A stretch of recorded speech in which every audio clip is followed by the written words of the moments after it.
Yeah. All right. Oh, mine logged me out, so.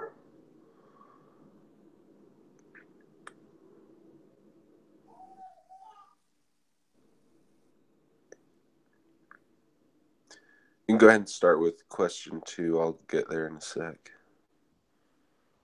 Okay. I want just to read it out loud. Yeah, sure. Okay. For question 2, it says in an article in the Journal of Small Business Management, successful startup businesses in the United States and Korea were compared. One set of data compared educational level, which would be high school, undergraduate degree, master's degree, and doctorate degree, of people who manage successful startup companies in the US and Korea. You want to determine if educational levels of managers of successful startup companies is independent of the country they are from. Which hypothesis test would be most appropriate for this analysis?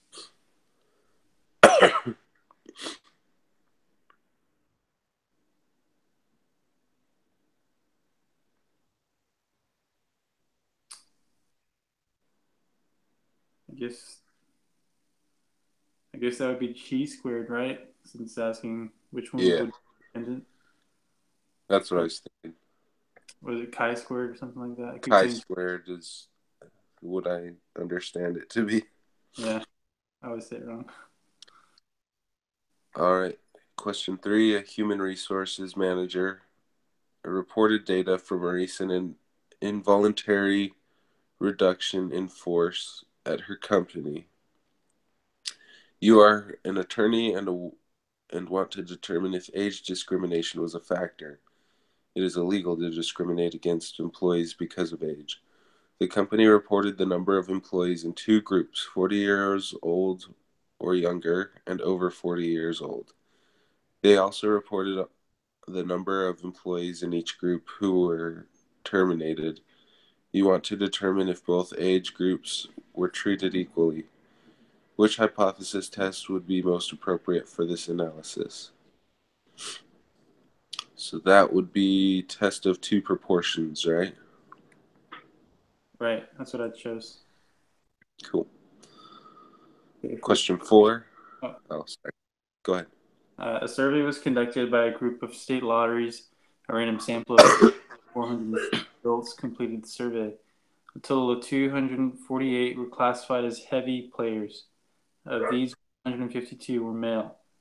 You want to determine if the proportion of male heavy lottery players is different than the proportion of males in the population, which is 48.5%. Which hypothesis test would be most appropriate for this analysis? Um, would it be the one proportion z test, or just the test one proportion? Um,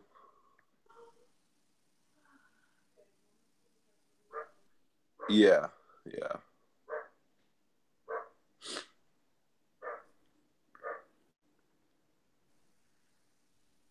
Okay, when it gets there, question 5. A student project compared the effectiveness of 2 different. Oh, come on.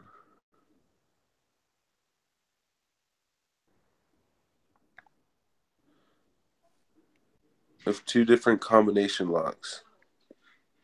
My scroll's freaking out. One of the locks turned clockwise first, and the other lock turned counterclockwise first. They asked 25 students to participate in the study. Each student was given the combination to each lock and asked to open the locks. The time it took them to open each lock were recorded. They want to determine if one of the locks is easier to open. Which hypothesis test would be the most appropriate for this analysis?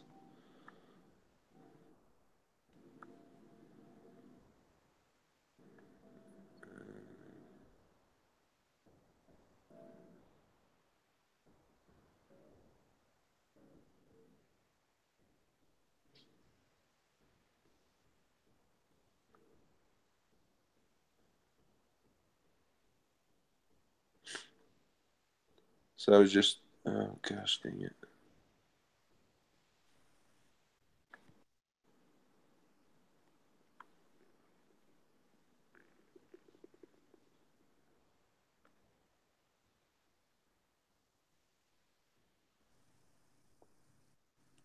That would be the paired samples t-test, right? Yeah, I went with quantitative, but I chose independent. Uh, independent. That's what threw me off was it said independent sample t-test. So, but I guess it is multiple. Yeah. Okay. All right. For question 6, well, before that, it says for the next 3 questions, identify the one confidence interval that is most important for the given situation. Okay. A bank employs 2 appraisers when approving borrowers for mortgages. It is imperative that the appraisers value the same types of properties consistently. To make sure that this is the case, the bank evaluates 6 properties that both appraisers had recently valued. Which confidence interval would be most appropriate for this study?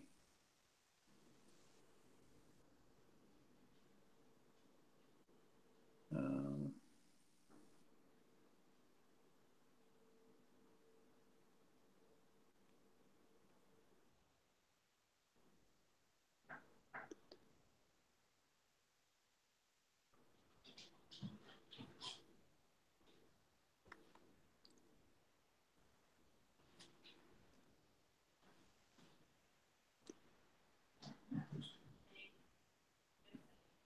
I don't even know.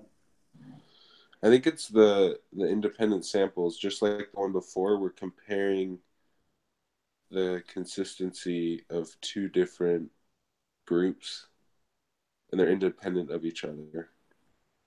Oh, I see. It's because I saw 6 properties and Yeah, that was like I didn't know until the end when it said both appraisers that it was those are just the data points, not the categories. yeah, okay. Okay, that makes sense. I'll go with the independent.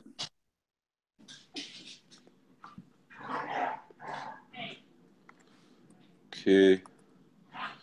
In a Wall Street in a Wall Street Journal article on satisfaction with career paths, the percentage of psychology majors reporting they were satisfied with their career path was reported.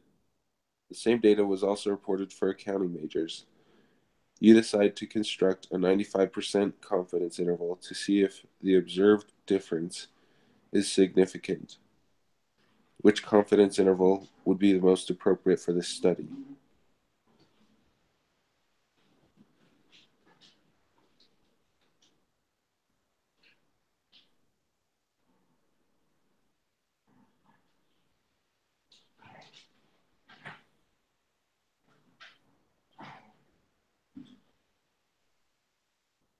So that would just be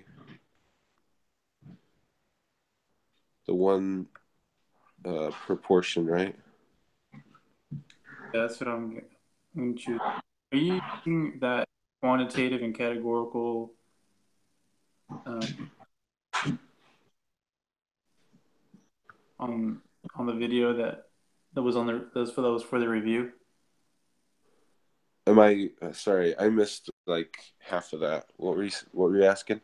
That's all right. Are you using that? It's like that tree that Sister Lemon made that has quantitative tests versus the categorical tests. No, I'm not. I'm not using that right now. Oh, okay. I was just wondering because you, Yeah. I don't know, you came up with that real fast, and I was like still figuring it out. Oh, yeah. It just looked like a proportion to me, like because the what was I gonna say? I had to reread it to make sure, hmm but it was like whether or not they're satisfied. So that's definitely categorical instead of quantitative. Yeah, yeah. That's what I got too. But it was Okay. confusing because I wasn't sure if they were like, I had to go back and reread to make sure they weren't like measuring satisfaction somehow. Yeah.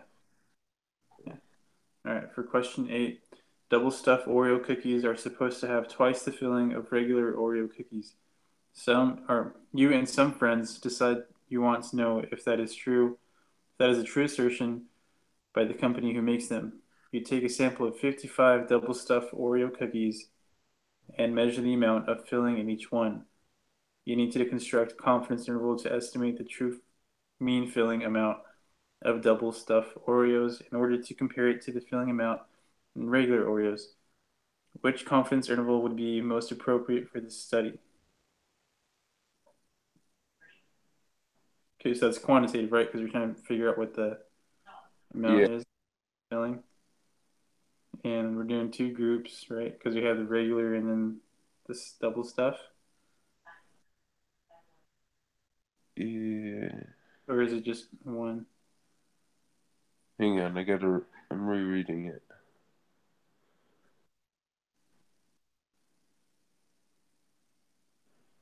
Yeah, that's kind of a hard one. I think it's two. I don't even know because we're comparing it to something. Well, yeah, but that's the thing is even the single stacks are going to have variation in them, so they need they use that as a frame of reference. So we still need to get like a T score for that, and like Right. so I think it would be the independent set. Okay. Okay. My question was just if it was one or two groups because Yeah, yeah, I'm thinking it's two groups. okay. Like if you had one, if you compared,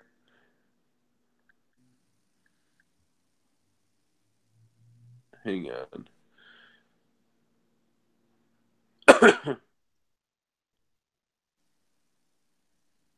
So like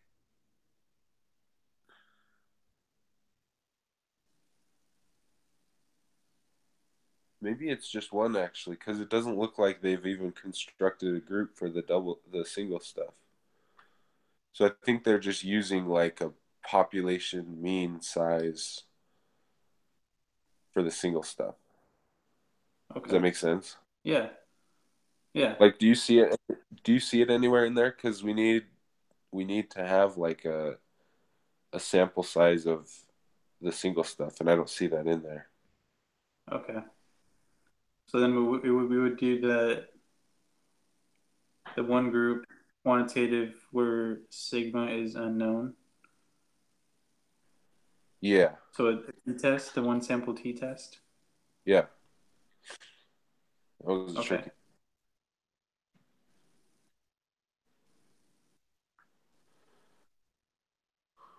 All right. Uh, they tried to get us with that one. I feel like it was a trick question. Yeah. Question 9. Which of the following best defines the notion of the significance level of a hypothesis test? The probability of observing a sample statistic more extreme than the one actually obtained, assuming the null hypothesis is true. The probability of the type 1 error. The probability of rejecting the null, whether it's true or not. The probability of rejecting, the probability of the type 2 error. I think it's the first one, right? The probability of observing a sample statistic more extreme. I thought that one was the p-value. No? Oh, hang on.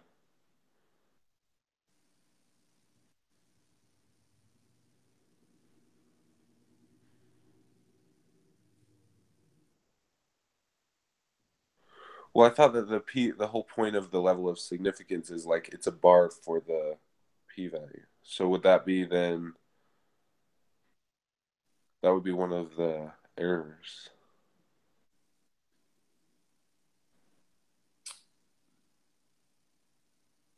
Which one is it?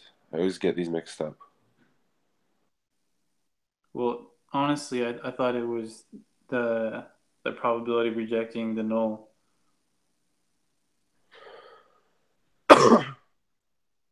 Oh, is that it?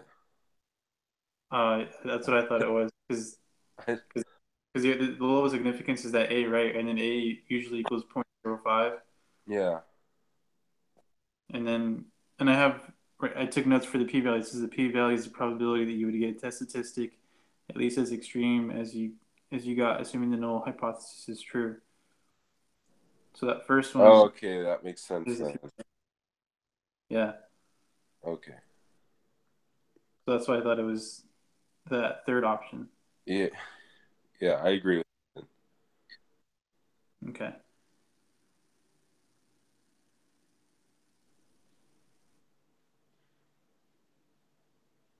Wait, hold on. Oh, sorry. You get, I, I took a screenshot of the note she gave us. And then I have this other one that says the probability of a type 1 error is equal to the significance level A. The probability of the type 2 error will decrease if you increase A, increase the probability of type 1 error. So it probably is the probability of the type 1 error. okay. Sorry. Huh. For question 10, it asks which All one of the right. oh sorry. You good? No. Okay. Which one of the following best defines the notion of the p-value of a hypothesis test? So then that's the third one. The probability of observing a sample statistic more extreme than the one actually obtained.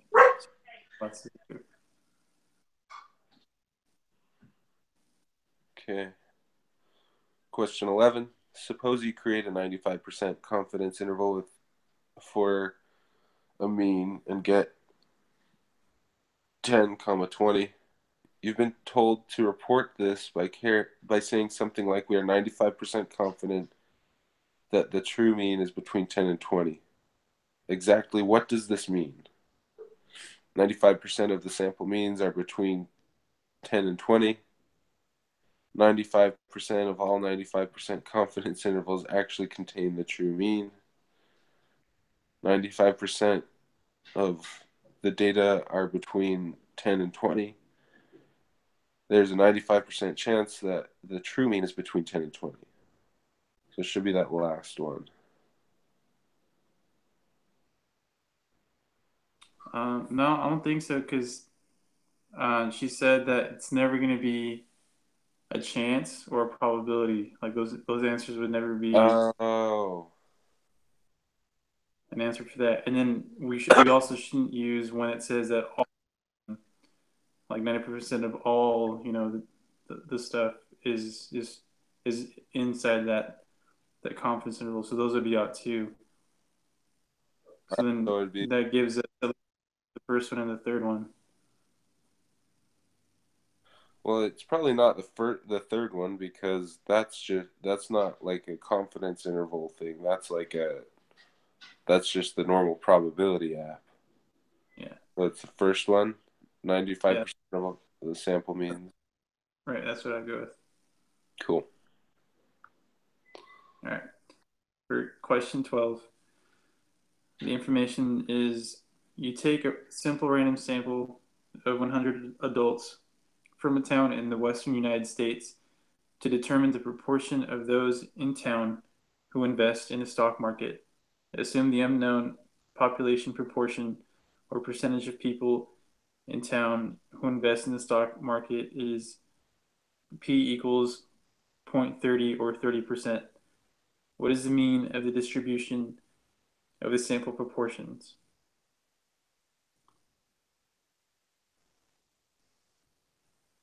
Great.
Oh, so